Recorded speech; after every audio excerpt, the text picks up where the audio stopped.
அனைவருக்கும் வணக்கம். ஈலன் profile context for 10th January Nifty and bank Nifty. எஸ்டர்டேவோட டிஸ்கஷனில் என்ன நம்ம பார்த்துருந்தோன்றதை அதை ஒருவாட்டி கம்பேர் பண்ணி பார்ப்போம். ஸோ எஸ்டர்டேவோட டிஸ்கஷனில்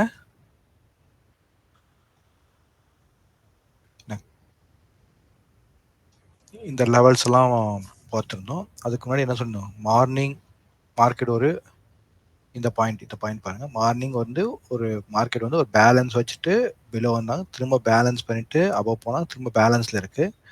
இந்த பேலன்ஸ்க்கு மேல எனக்கு ஃபர்ஸ்ட் கன்ஃபர்மேஷன் கிடைக்கணும் அப்படின்னு பேசணும். அது என்ன பண்ணல, இன்னைக்கு கிடைக்கல. கரெக்டுங்களா? அப்படி இல்லை அப்படின்னா இந்த இடத்துல ஒரு பேலன்ஸ் பண்ணுவாங்கன்னு சொன்னோம். அந்த பேலன்ஸ் நடந்துச்சு, ஏபிசி பீரியட் பேலன்ஸ் நடந்துச்சு. ஸோ அதுக்கப்புறம் அப்படியே கொஞ்சம் கொஞ்சமாக போயிட்டு 49,500க்கு பிலோவில் போகக்கூடாதுன்னு போனோம். அவங்க என்ன பண்ணாங்க, 49,450 வரைக்கும் போயிட்டு திரும்ப எங்கே வந்துட்டாங்க, 49,800க்கு வந்தாங்க. அப்போ நமக்கு ப்ரொஃபைல் எங்கே கிடைச்சது, இந்த இடத்துல நமக்கு ஒரு ப்ரொஃபைல் எனக்கு கிடைச்சிருக்கு. மார்க்கெட் இங்கே க்ளோஸ் ஆயிருக்கு. அப்போ கான்டெக்ட் பிரகாரம் நம்மளால ட்ரேட் மேனேஜ் பண்ண முடியுங்களா? கிளியரா இருக்குங்களா? பேங்க் நிஃப்டியில் ஓகே. நிஃப்டியோடைய லெவல்ஸை நம்ம டிஸ்கஸ் பண்ணிட்டு கிளியராக சொன்னோம். அதே மாதிரி தான் இந்த பேலன்ஸ் கீழே எனக்கு கன்ஃபர்மேஷன் கிடைக்கணும், இந்த டிமாண்ட் இருக்கு. அதே மாதிரி பேலன்ஸ்க்கு அப்போல கன்ஃபர்மேஷன் டிமாண்ட் இருக்கு. ரெண்டுமே மார்க்கெட் பண்ணல. அழகாக பிட்வீன் பாயிண்ட்ல என்ன பண்ணிடுச்சு, இன்னைக்கு ஒரு நல்ல ஒரு பேலன்ஸ்டு ப்ரொஃபைலாக இன்னைக்கு நமக்கு கிடைச்சாச்சு. கிளியருங்களா? கான்டெக்ட் பிரகாரம் ஒர்க் ஆகுதுன்னா இன்னைக்கு முக்கியமாக எக்ஸ்பைரி. ஓகே. ஸோ அப்போ இந்த இடத்துல நீங்க என்ன இன்னைக்கு எக்ஸ்பைரி அன்னைக்கு என்ன பண்ணோம், நமக்கு கான்டெக்ஸ்ட் என்ன சொல்லுது, இந்த ரேஞ்சுக்குள்ள நமக்கு ப்ரொஃபைல் இருக்கும் அப்படின்ற அந்த ஒரு கான்ஃபிடன்ஸ் எனக்கு கொடுக்குது. அப்போ நான் என்ன பண்ணோம், தைரியமா என்னுடைய மணி மேனேஜ்மெண்ட்டை ஃபிக்ஸ் பண்ணணும். நான் எவ்வளோ இன்வெஸ்ட் பண்ணி இந்த ரேஞ்சை பில்ட் பண்ண போறேன் அப்படின்னு. இன்கேஸ் மார்க்கெட்டு என்ன எக்ஸ்பைரி என்ன வேணா நடக்கலாம், இன்கேஸ் பிரேக் அவுட் பண்ணிச்சுன்னா எப்படின்னா நெக்ஸ்ட் லெவல் எது வரைக்கும் வரும், பிரேக் அவுட் பண்ண இது வரைக்கும் வரும், இது வரைக்கும் கூட வர சான்சஸ் இருக்கு. கரெக்டுங்களா?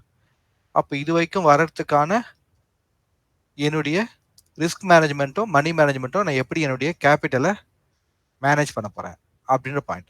அதுக்கப்புறம் பிலோவில் போயிடுச்சுன்னா என்ன பண்ணணும், எப்படி ஃபாலோ பண்ணிட்டு போறது அப்படின்னு. அப்போ இந்த விஷயங்கள்லாம் ப்ராக்டிஸ் பண்றது தான் ட்ரேடிங்.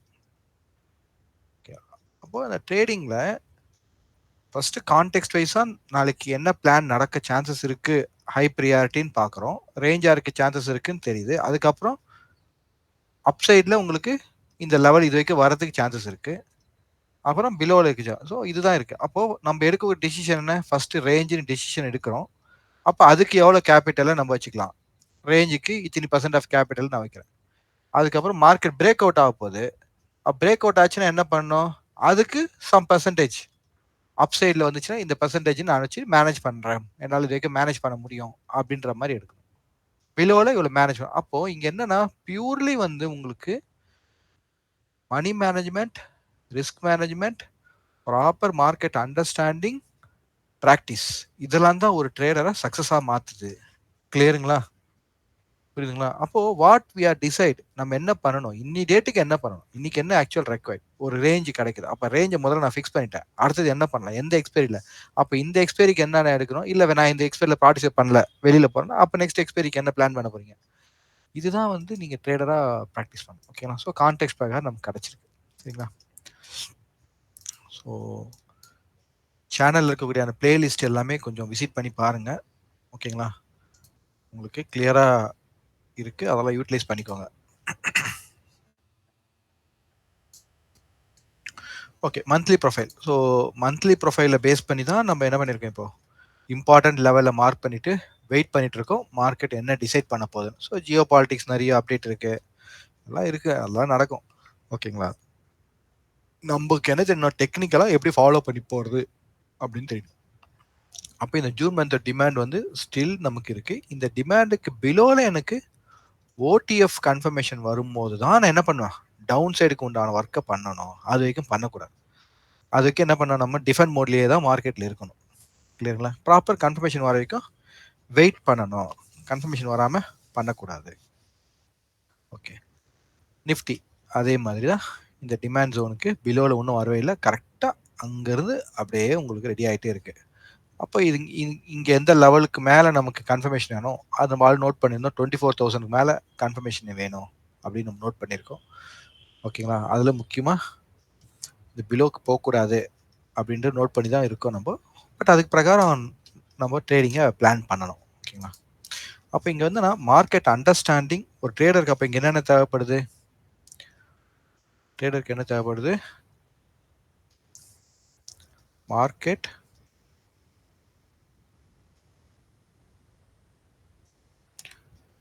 அண்டர்ஸ்டாண்டிங், அதுக்கப்புறம் அவர் என்ன ட்ரேட் பிளான் பண்ண போறாரு, அதுக்கப்புறம் அந்த பிளான்ல மார்க்கெட்டு அப்சைடு பிரீச் ஆயிடுச்சுன்னா பிளான் ஏ என்ன,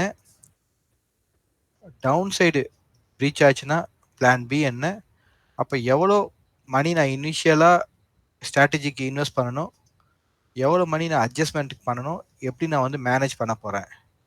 ஓகேங்களா? இதுக்கான மெத்தட்ஸ் என்ன, இதுக்கு எப்படி நான் என்ன ப்ராக்டிஸ் பண்ணி ரெடியாக இருக்கிறேன். இதெல்லாம் தான் ஒரு ட்ரேடரை சக்ஸஸ்ஃபுல் ட்ரேடராக கொண்டு வரும். But it's not easy, I accept. But இதுதான் ப்ராப்பரான வேல நீங்கள் லாங் டேர்மாக மார்க்கெட்டில் சர்வே பண்ணுறதுக்கான மெத்தடாலஜி. ஓகேங்களா? So next weekly trade. So weekly சார்ட்டை பொறுத்த வரைக்கும் நம்ம ஏற்கனவே டிஸ்கஸ் பண்ணதுதான். போன வாரத்துக்கு இந்த வாரம் வந்து இனிஷியேட்டிவ் செல்லிங் தான். ஆனால் அந்த இனிஷியேட்டிவ் செல்லிங் எப்படி இல்லை, ஸ்ட்ராங்காக இல்லை. இங்கே பாருங்க, இந்த டே எப்படி இருந்தது இனிஷியேட்டிவ் செல்லிங், இந்த வீக் பாருங்க எப்படி இருந்துச்சு, ஸ்ட்ராங்காக இருந்துங்களா?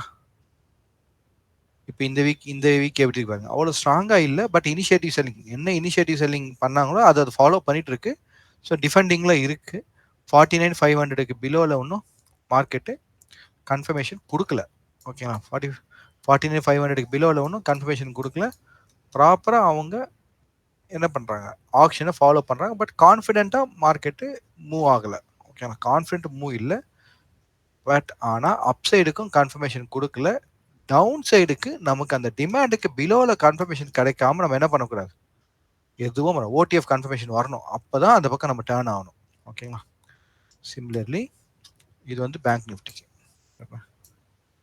இது வந்து பேங்க் நிஃப்டிக்கு போன வாரத்துக்கு இந்த வாரம்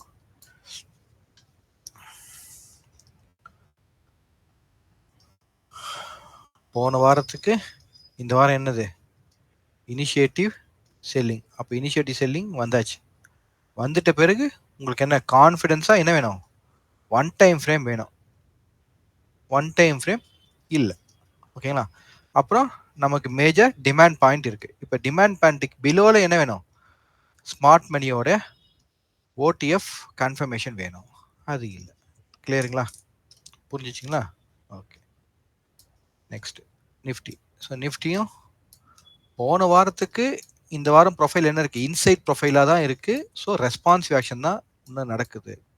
அப்போ நிஃப்டியில் ஒன்றும் டிஃபெண்ட் பர்ஃபெக்டாக இருக்குது, ரெஸ்பான்சிவ் ஆக்ஷன் தான் இருக்குது. பார்த்தீங்கன்னா தெரியும். ஓகேங்களா? ஸோ போன வார ப்ரொஃபைலுக்கு அபவில் முக்கியமாக வேல்யூ ஏரியாவுக்கு அபவில் என்ன இல்லை, இனிஷியேட்டிவ் ஃபேர் ப்ரைஸுக்கு மேலே என்ன பண்ண மாட்டாங்க, கொண்டு போக மாட்டாங்க, ப்ராப்பராக ரிஜெக்ட் பண்ணுவாங்க. அதே மாதிரி இங்கே ஃபேர் ப்ரைஸ்க்கு பிலோவில் என்ன பண்ண மாட்டாங்க, கொண்டு போக மாட்டாங்க. போனால் உடனே வந்துடுறாங்க. ஓகேங்களா? இங்கே க்ளோஸ் இருக்குது. வில் சி எப்படி இந்த 23,500 இவங்க மேனேஜ் பண்ண போகிறாங்க. அதையும் மீட் பண்ணால் 23,200. ஸோ இம்பார்ட்டன்ட் லெவல்லாம் இருக்குது. அதை மறுபடியும் நேற்றோடைய செஷன்லேயே நம்ம வந்து கவர் பண்ணியிருக்கோம். உங்களுக்கு இன்றைக்கி ஆப்ஷன் புரியுதுங்களா? அவ்வளோதான். ஸோ கான்டெக்ட் வைஸ் வருதா? ஓகே. பெல்கோ. ஸோ பெல்கோ டெவலப்மெண்ட் என்ன, ஆல்ரெடி பேங்க் நிஃப்டியோட டெவலப் ஆகி மார்க்கெட் ஒரு டைரக்ஷனில் மூவ் ஆக ஆரம்பிச்சிச்சு. ஆனால் உங்களுக்கு என்ன இல்லை, ஸ்ட்ராங்கான மூவ் இல்லை. ஆனால் உங்களுக்கு ஒன்றும் ரிவர்சல் கன்ஃபர்மேஷன் வரல. ரிவர்சல் கன்ஃபர்மேஷன் எதுக்கு மேலே நம்ம வரணும்னு பேசணும், 50,800க்கு அபோவில் நமக்கு வேணும். கரெக்டுங்களா? இந்த லெவலுக்கு மேலே எனக்கு மார்க்கெட் க்ளோஸ் வச்சா மட்டும்தான் என்னால் என்ன பண்ண முடியும், ஓகே ரிவர்ஸ் ஆக ஆரம்பிக்குதுன்னு என்னால் அக்செப்ட் பண்ண முடியும். அது வைக்க என்னது, உங்களுக்கு ட்ரெண்ட் கண்டினியூ ஆகி தான் இருக்குது. கிளியருங்களா? அப்போ இந்த ப்ரொஃபைல்ஸ்லாம் நம்ம என்ன பண்ணோம், இன்னும் ஸ்டாப் ஆக்ஷன் வரல, அதனால் இந்த ப்ரொஃபைல்லாம் மேனேஜ் பண்ணணும். ஸோ அப்போது பேங்க் நிஃப்டி இன்னும் ட்ரெண்டு கண்டினியூ இருக்குது. ஆனால் உங்களுக்கு கான்ஃபிடென்ட்டாக மூவ் ஆக மாட்டேது. என்னது, கான்ஃபிடென்ட்டாக மூவ் ஆகலை, ஒரு ஸ்லோ அண்ட் ஸ்டடியாக மூவ் ஆகிட்டு இருக்கு. ஓகேங்களா? ஸோ அது நல்லதுக்கு இல்லை. பார்ப்போம் என்ன நாளைக்கு நடக்குது அப்படின்றத. ஸோ ஸ்டில் வந்து 49 500 நமக்கு என்ன இருக்கும், நல்ல ஒரு இம்பார்ட்டன்ட் பாயிண்டா இருக்கும். ஓகேங்களா. Bank Nifty, sorry Nifty. So நிஃப்டியோட பெல் கர்வ் நல்லா டெவலப் ஆகிட்டு தான் இருக்கு. அப்போ கூட இருக்கணும் சேர்த்துட வேண்டியது. ப்ரொஃபைல் நல்லா டெவலப் ஆகிறதுனால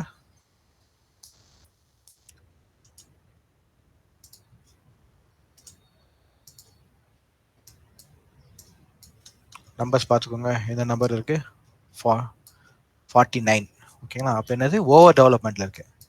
அப்போ ஓவர் டெவலப் ஆகுச்சுன்னா மோஸ்ட்லி வந்து ஆரிஜின் டைரக்ஷனுக்கு ஆப்போசிட்டில் தான் மார்க்கெட் போகணும். ஓகேங்களா. ஸோ பேங்க் நிஃப்டியும் டெவலப் ஆகி என்ன ஆயிடுச்சு உங்களுக்கு, டவுன் சைடு மூவ் ஆல்மோஸ்ட் போயிட்டு இப்போ டிமாண்டை டச் பண்ணிட்டு இருக்கு. ஸோ பேங்க் நிஃப்டி இங்கேருந்து ரிவர்ஸ் ஆயிடுச்சுன்னா இவங்களும் நல்ல டெவலப் ஆயிட்டாங்க. யாரு, நிஃப்டி நல்லா டெவலப் ஆயிடுச்சு. இப்போ இந்த டெவலப்ல இருந்து உங்களுக்கு அப்சைடில் உங்களுக்கு கன்ஃபார்ம் ஆயிடுச்சுன்னா மார்க்கெட் டெஃபினட்டாக ரிவர்ஸ் ஆகும். ஸோ என்ன பண்ணுறாங்க, எதுக்காக வெயிட் பண்ணுறாங்க அப்படின்னு பார்ப்போம். ஸோ மேபி ஜனவரி 20க்கு அப்புறம் வருமா என்னன்னு தெரியல. பட் அது வரைக்கும் நீங்கள் டெக்னிக்கலாக ஃபாலோ பண்ணுங்கள். லிமிட்டட் கேபிட்டலில் மேனேஜ் பண்ணுங்கள். ஓகேங்களா. எல்லா பிரச்சனையும் எல்லாருக்கும் வரும். சம்டைம்ஸ் நீங்கள் ஏதாவது லாஸ் கூட ஃபேஸ் பண்ணியிருக்கலாம். ஓகேங்களா. அதுக்காக அக்ரெசிவாக நம்ம ஆக்ட் பண்ண முடியாது. சம்டைம் நம்ம ரிசர்வ் ஆயிடணும். என்னது லாஸ் ஆயிருக்கு, ரெக்கவரி பண்ணணும், இல்லை ப்ராஃபிட் வருது கண்டினியூ பண்ணணும். மார்க்கெட் சுச்சுவேஷன் தகுந்தாப்புல நம்ம என்ன பண்ணணும், கொஞ்சம் ரிசர்வாக இருக்கணும்.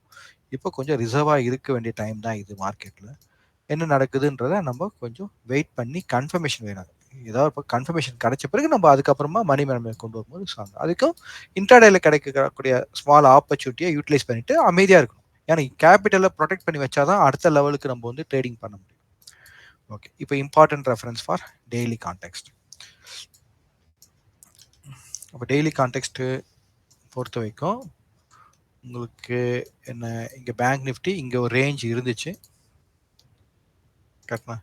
இந்த இடத்துல மார்க்கெட் வந்து ஒரு ரேஞ்ச் வந்து இருந்தது. இந்த ரேஞ்சில் இருந்து என்ன ஆச்சு, மார்க்கெட் பிலோவில் கன்ஃபார்ம் ஆகக்கூடாது, வெயிட் பண்ணோம். ஆனால் கன்ஃபார்ம் ஆகிட்டு பொறுமையாக, ஆனால் கான்ஃபிடண்ட்டாக மூவ் ஆகல, பொறுமையாக மூவ் ஆகிட்டே இருக்கு.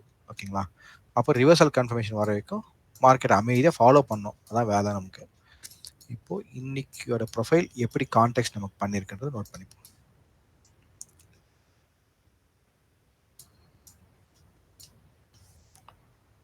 ஸோ இந்த 49,500 அந்த ஜோன்லேருந்து மார்க்கெட் திரும்பவும் பிலோவில் கன்ஃபார்ம் ஆயிடுச்சுன்னா உங்களுக்கு அடுத்தது என்ன பாயிண்ட்டு, 48,500. ஓகேங்களா. தேடாதீங்க, அடுத்த 1000 பாயிண்ட்ஸ் கொண்டு போயிடுவோம். இங்கேருந்து அடிச்சானா அடுத்த 1000 பாயிண்ட்ஸ் கீழே போயிடும். 48,500 இருக்கு. ஓகேங்களா. இந்த இடம்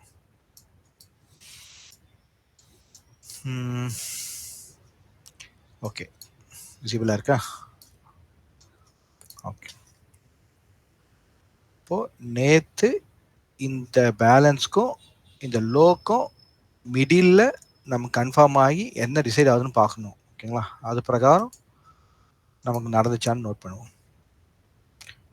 ஃபர்ஸ்ட் பேலன்ஸ் பண்ணிட்டு பேலன்ஸ்ல இருந்து டி பீரியட் வந்து உங்களுக்கு லோ போயிடுச்சு. லோ போயிட்டு இந்த பிலோ, இந்த ப்ரீவியஸ் ஃபைலுக்கு பிலோவில் க்ளோஸ் ஆயிடுச்சு. அதுக்கப்புறம் என்ன இல்லை, கண்டினியூ இல்லை. கிளியருங்களா. அப்போ உங்களுக்கு அந்த இன்ட்ராடேக்கு உண்டான ஆப்பர்ச்சுனிட்டி மட்டும் கொடுத்துட்டு என்ன பண்ணிட்டாங்க, மார்க்கெட்டை அவங்க ஸ்டாப் பண்ணிட்டாங்க. இன்ட்ராடே ஆப்பர்ச்சுனிட்டி கரெக்டாக கொடுத்தாச்சுங்களா. இன்ட்ராடே ஆப்பர்ச்சுனிட்டி கொடுத்துட்டு என்ன பண்ணிட்டாங்க, அதுக்கப்புறம் ஆக்ஷன் இல்லை. அதுக்கப்புறம் இந்த இடத்துல இருக்கிறத டிபிஓ நம்ம ரெடியூஸ் பண்ணி பார்ப்போம். இப்போ டிபிஓ நம்ம ரெடியூஸ் பண்ணி பார்க்கும்போது நமக்கு அங்கே டெய்லாக கன்வெர்ட் ஆயிடுச்சா, அந்த புல் பேக்ல வந்து டெய்லாக கன்வெர்ட் ஆயிடுச்சான்னு பார்ப்போம். எஸ், டெய்லாக கன்வெர்ட் ஆயிடுச்சு. we have some points 455 455 இங்கே 500 கிட்ட. ஸோ ஆல்மோஸ்ட் 40 பாயிண்ட்ஸ் என்னாச்சு உங்களுக்கு, இந்த புல் பேக் வந்து லோ வந்து உங்களுக்கு என்ன கன்வெர்ட் ஆயிடுச்சு, டெய்லாக கன்வெர்ட் ஆயிடுச்சு. ஓகேவா. ஸோ இட்ஸ் நல்ல குட். அப்போ இது குட். அப்போ அங்கே டெய்லாக கன்வெர்ட் ஆன பிறகு ஒன் டைம் ஃப்ரேம் இருக்கான்னு பார்க்கணும். ஒன் டைம் ஃப்ரேம் இருக்கா, ஒன் டைம் ஃப்ரேம் இருக்கு. ஆனால் இந்த எல் பீரியட் கொஞ்சம் லோ வந்துட்டு போயிருக்கிறதுனால கொஞ்சம் இருக்கு. அப்போ இம்மிடியட்டா நமக்கு என்ன பாயிண்ட் இங்க டிஸ்டர்ப் பண்ண சான்சஸ் இருக்கு, இந்த இன்னியோட பேலன்ஸ், இன்னைக்கு ஏபிசியோட பேலன்ஸ் இன்னைக்கு டிஸ்டர்ப் பண்ண சான்சஸ் இருக்கு. கிளியருங்களா. அப்போ இன்னியோட ஏபிசி பேலன்ஸ் நமக்கு இன்னைக்கு டிஸ்டர்ப் பண்ணும். அப்போ பிலோல உங்களுக்கு புல் பேக் லோ என்ன ஆயிடுச்சு, உங்களுக்கு கிரியேட் ஆனிட்டு உங்களுக்கு இந்த ஹையும் கிளியர் பண்ணியாச்சு. இந்த இந்த இந்த பெரிய எஃப்ஜிபியோட ஹையும் மார்க்கெட்டை கிளியர் பண்ணியாச்சு. அப்போ இந்த இடத்துல உங்களுக்கு அந்த புல் பேக் லோ எடுத்ததோடைய எடுத்ததோடைய பாயிண்ட் கிடச்சிருச்சு. ஓகேங்களா? ஒரு சப்ஜெக்டாக இருந்தாலும் பர்ஃபெக்டாக நம்ம படிச்சிடணுங்க யாராவது ஒருத்தர்கிட்ட.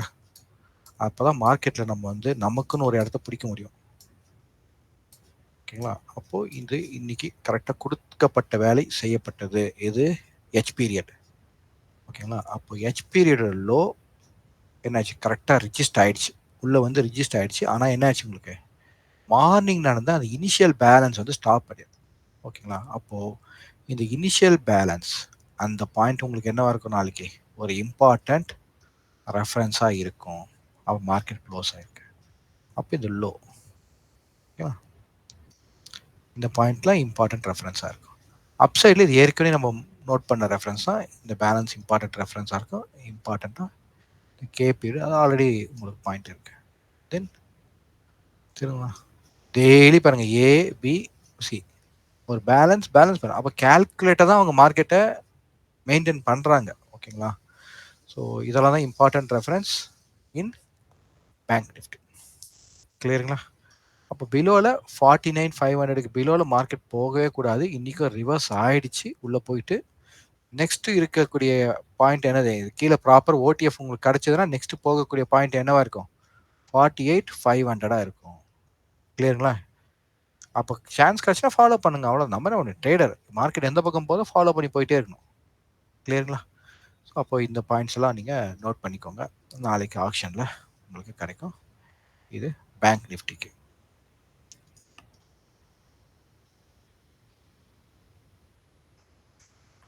ஓகே, நெக்ஸ்ட் நிஃப்டி பார்ப்போம். ஓகே, நிஃப்டியோட லெவல்ஸ் வந்து எப்படி இருக்கு? நிஃப்டி வந்து ஸ்டில் என்ன இருக்கு, மார்க்கெட் ரேஞ்சில் தான் இருக்கு. ஸ்டில் மார்க்கெட்டு ரேஞ்சில் தான் இருக்கு.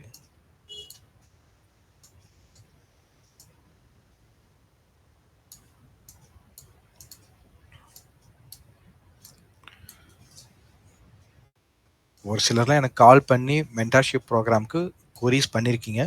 நான் கிளியராக சொல்லிட்டேன், இங்கே என்னால் எதுவுமே என்னால் உங்கள் கூட இருந்து கைட் பண்ணி உங்களை ப்ராக்டிஸ் பண்ண வைக்க முடியும். ஆனால் நீங்கள் ப்ராக்டிஸ் பண்ணால் மட்டும்தான் உங்களுக்கு கான்டெக்ட் வரும். அது தெரியுதுங்களா? ஆனால் நாங்கள் கூட இருப்போம். நாங்கள் அப்படியே விட்டுட்டுலாம் போக மாட்டோம். பேட்ச் முடிஞ்சிச்சு போயிட்டு வாங்க அது மாதிரிலாம் பண்ண மாட்டோம். உங்களுக்கு வந்து மென்டார்ஷிப் ப்ரோக்ராம் கிளியராக நாங்கள் ரெகுலராக கொடுத்துட்டே இருப்போம். நீங்கள் ப்ராக்டிஸ் பண்ணணும். ப்ராக்டிஸ் பண்ணிங்கன்னா உங்களுக்கு வந்துடும். சரிங்களா? ஓகே, இப்போது இன்னைக்கு ப்ரொஃபைல் வந்து நம்ம ஏற்கனவே பேசினாப்புல எஸ்டர்டேயோட ப்ரொஃபைலுக்கு இன்சைட் ப்ரொஃபைலில் தான் இன்னையோட ப்ரொஃபைல் இருக்குது. ஓகேங்களா? அப்போ என்ன இருக்குது உங்களுக்கு பாயிண்ட் கிடைக்குதுங்களா? ஸோ இன்னையோட ப்ரொஃபைல் வந்து இருக்கக்கூடிய இன்சைட் ப்ரொஃபைலாக தான் இருக்குது.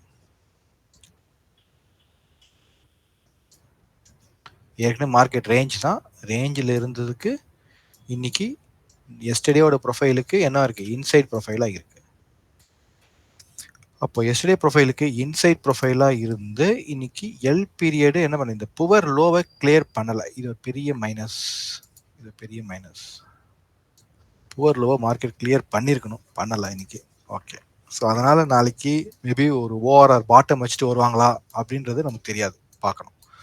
ப்ளஸ் இன்னைக்கு முக்கியமாக என்ன, எனக்கு மார்க்கெட் நல்ல ஒரு பேலன்ஸ் பண்ணியிருக்கிறதுனால எக்ஸ்பைரியில் பேலன்ஸ் வந்து பெரிய விஷயம். எக்ஸ்பைரியில் பேலன்ஸ் பண்ணியிருக்கிறதுனால ஃபர்தராக ஒரு டிசிஷன் எடுக்கிறதுக்கான ஆப்பர்ச்சுனிட்டி அவங்களுக்கு நாளைக்கு இருக்குது.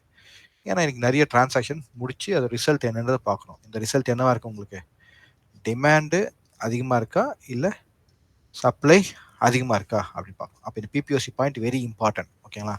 ப்ளஸ் இந்த இடத்துல என்ன இருக்குது, ஒரு புவர் லோ இருக்குது. அப்போது மார்க்கெட் டைரக்ஷனாக போகும் சான்சஸ் இருக்குது. இல்லை வெளியோட ஓப்பன் ஆகி ஓகேங்களா அப்படியே நேராக பிபிஓசிக்கு வந்து கன்வெர்ட் ஆகி போகிறதுக்கும் சான்சஸ் இருக்குது. நாளைக்கு இந்த பிபிஓசி ரூலை டீட்டெயில்டாக ஃபாலோ பண்ணிக்கோங்க. ஓகேங்களா? அப்போ இந்த புவர் லோ இம்பார்ட்டன்ட் ரெஃபரன்ஸாக இருக்கும். ஓகேங்களா? இது பேலன்ஸ் இருக்குது, பிபிஓசி பேலன்ஸ் இருக்குது. தென் இந்த ஜி பீரியடோட ஹை வந்து இந்த ஹை என்ன பண்ணல, இந்த ஹை போனதோட வேல்யூ இங்கே பண்ணலை. இந்த நாங்கள் என்ன நினச்சோம், இந்த ஹை மார்க்கெட் இங்கேருந்து குயிக்காடி மேலே போச்சுல்ல, ஜி பீரியட் போனது திரும்ப இங்கே வரும்போது இந்த லோவை இந்த இடத்துல கிளியர் பண்ணுவாங்க அப்படின்னு எதிர்பார்த்தோம். ஆனால் அது நடக்கலை. அது நடந்திருந்தா நமக்கு இன்னைக்கே லைட்டாக ஒரு ஹிண்ட் கிடச்சிருக்கும், ஓகே ஹோல்ட் பண்ணுறாங்க அப்படின்னு. ஆனால் இல்லாமல் அப்படியே பேலன்ஸ் பண்ணதால நாளைக்கு வெயிட் பண்ணி பார்க்கணும். ஓகேங்களா? அதுக்கப்புறம் இன்னியோட ஓப்பன் இஸ் வெரி இம்பார்ட்டன்ட். ஏன்னா ஓப்பன் ஈக்குவல் டு என்ன கொடுத்தாங்க, ஓப்பன் ஈக்குவல் டு ஹை கொடுத்தாங்க. இது டிபிஓ சார்ட் ஓகேங்களா, ஸ்லைட்டாக டிஃப்ரென்ஸ் இருக்கும். டிபிஓ சார்ட் இது ஓகேங்களா. ஸோ எஸ்டர்டே பிஓசிக்கு பிலோவில் தான் மார்க்கெட் இருக்குது. அப்போ இந்த ரெஃபரன்ஸ் தென் எஸ்டர்டேவோட ஹை அந்த கே அந்த ஹை உங்களுக்கு ரெஃபரன்ஸாக இருக்கும். சேம் டைம் ஏற்கனவே என்ன ஓப்பனில் இருக்குது, இந்த பிபிஓசி இன்னும் ஓப்பனில் தான் இருக்குது. அப்போது நாளைக்கு உங்களுக்கு ட்ரேட் பிளான் புரியுதுங்களா? நாளைக்கு ட்ரேட் பிளான் எப்படி நடக்க சான்சஸ் இருக்குது? மார்க்கெட் இங்கே ஓப்பன் ஆயிடுச்சு அப்படின்னா என்ன பண்ணலாம், அப்படியே இங்கேருந்து டேர்ன் ஆகலாம். கரெக்டுங்களா? டேர்ன் ஆகி இந்த பிபிஓசி போயிட்டு டச் பண்ணிட்டு திரும்பலாம். அப்போது இந்த பிபிஓசிக்கும் பிட்வீனில் வேலட்டைல் ஆகிறதுக்கு சான்சஸ் இருக்குது. பிலோவில் கன்ஃபார்ம் ஆயிடுச்சுன்னா அதுக்கப்புறம் உங்களுக்கு ஓடிஎஃபோட ரெஃபரன்ஸ் இருந்துச்சுன்னா என்ன ஆகிடும், உங்களுக்கு மார்க்கெட் கீழே போயிடும். ஓகேங்களா? ஸோ இதெல்லாம் தான் இன்னையோட கான்டெக்ஸ்ட். நிஃப்டிக்கு ப்ராக்டிஸ் பண்ணுங்கள், ப்ராப்பராக மார்க்கெட்டை அண்டர்ஸ்டாண்ட் பண்ணி ட்ரேட் பண்ணுங்க. ஓகேங்களா? விருப்பப்படுறவங்க எங்களோட மென்டார்ஷிப் ப்ரோக்ராமை ஜாயின் பண்ணிக்கோங்க. ஸோ மென்டார்ஷிப் பற்றி கொரிஸ் கேட்டிருந்தீங்க. என்ன பண்ணோம், சரி நிறைய சிஸ்டம் வைஸ்டு ட்ரேடெல்லாம் நம்ம வந்து அப்கமிங் செஷன்ஸ் எல்லாமே வந்து மென்டார்ஷிப்பில் டிஸ்கஸ் பண்ணுவோங்க. ஓகேங்களா? அதெல்லாம் கண்டினியூஸ் ப்ராசஸாக உங்களுக்கு இருக்கும். பட் அட் ப்ரெசென்ட்டாக நாங்கள் என்ன ஃபோக்கஸ் பண்ணுறோம் அப்படின்னா, மெம்பர்ஸ்க்கு மார்க்கெட் ப்ரொஃபைலை பர்ஃபெக்டாக சொல்லி கொடுத்துடணும். அதுக்கப்புறமா இப்போ நான் சொன்னேன் பார்த்தீங்களா, இந்த மாதிரி மார்க்கெட்டில் வந்து எனி டைரக்ஷன் வந்து மார்க்கெட் டிசைட் பண்ணலாம், பிஹேவியர் சேஞ்ச் பண்ணலாம். அப்போ எப்படி நீங்கள் ஃபாலோ பண்ணணும், எப்படி மணி மேனேஜ் பண்ணணும், டீசென்ட் கேபிட்டலில் சும்மா எதுவும் பண்ண முடியாது. ஒரு டீசென்ட் கேபிட்டல் இருந்ததுன்னா அதை ப்ராப்பராக ஆப்ஷனில் எப்படி மேனேஜ் பண்ணுறது அப்படின்றதையும் பர்ஃபெக்டாக சொல்லி கொடுத்துரும். இது ரெண்டும் ஃபஸ்ட்டு முடிச்சிடும். அதோட கண்டினியூஸ் லேர்னிங்காக உங்களுக்கு ரெகுலர் செஷன்ஸ் நடந்துகிட்டே இருக்கும். அதில் உங்களுக்கு ஆர்டர் ஃப்ளோ அனாலிசிஸ் வரும். ஓகேங்களா? அதுக்கப்புறம் வந்து கொஞ்சம் சிஸ்டமேட்டிக் ட்ரேடு, ஒரு சிஸ்டமேட்டிக் ட்ரேட், இதெல்லாம் வந்து என்னால் இப்போ அஷூரன்ஸ் கொடுக்க முடியாது. But will do continuous process. ஓகேங்களா? ஏன்னா ஃபஸ்ட்டு மென்டார்ஷிப்க்கு நான் இதை தான் அக்ரி பண்ணுறேன். அதோட கண்டினியூட்டி ப்ரோக்ராமாக உங்களை ஃபர்தராக உங்களை வந்து கைட் பண்ணி கொண்டு போகிறதுக்கு ஈலன் ப்ரொஃபைல் டீம் வந்து அதுக்கான சிஸ்டமேட்டிக் அப்ரோச்சாக நாங்கள் இது பண்ணுறோம். எங்களுடைய இது ப்ராப்பராக நம்ம தமிழ் ட்ரேடிங் கம்பெனியில் ப்ரொஃபஷ்னல் ட்ரேடிங்காக வரணும். ஒரு 19 வந்து ஒரு ஆப்ஷனில் அந்த ப்ரீமியமை கால்குலேட் பண்ணி அந்த மீட்டிங் பாயிண்ட் வச்சு ட்ரேட் பண்ணுறது, அந்த மாதிரிலாம் இல்லாமல் ப்ராப்பராக ஒரு ப்ரொஃபஷ்னல் வேல மார்க்கெட்டை அண்டர்ஸ்டாண்ட் பண்ணி நம்ம கிளியராக எப்படி வந்து ட்ரேட் பண்ணுறது, அதுதான் ஆப்ஜெக்டிவாக நாங்கள் ஃபிக்ஸ் பண்ணியிருக்கோம். சரிங்களா? Okay. So thank you for your great support. Will see on tomorrow. Happy trading.